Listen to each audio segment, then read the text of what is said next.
आज का नुस्खा है दांतों के लिए।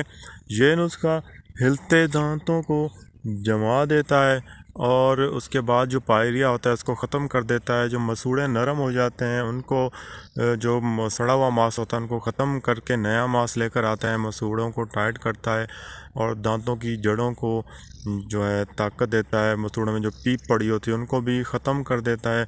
दांतों में कैसा ही दर्द हो वो चंद दिन के इस्तेमाल से ख़त्म हो जाता है। आप क्या करेंगे? सुपारी चिकनी 2 तोला, माजू फल 1 तोला, फटकड़ी की खील 1 तोला। मतलब कि फटकड़ी को आपने किसी तवे वगैरह पर रखना है, उसको अच्छे तरीके से भून लेना है। जब बुलबुलें आने ख़त्म हो जाएं तो उसे उतार लें। तो वो फटकड़ी की खील बन गई तो आपने वो 1 तोला लेनी है। नीला तोता की खील, नीला तोता के साथ भी आपने ऐसा ही करना है। इसको तवे पर भूनना है, अच्छे तरीके से इसकी खील बना लेनी है। वो आपने 1 तोला लेनी है। और उसके बाद बिन सलोचन 6 माशा, और फूल कत्था 3 माशा, काफूर 2 माशा।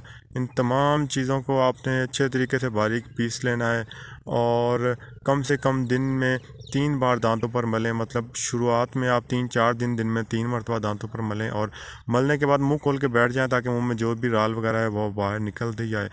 अभी 3 दिन आपने 3 मरतबा इस्तेमाल करना है। फिर आप इसको सिर्फ दिन में 1 मरतबा इस्तेमाल करते रहें। इंशाल्लाह दांतों के तमाम मसाइल से आपको हैरत अंगेज़ तौर पर छुटकारा मिल जाएगा।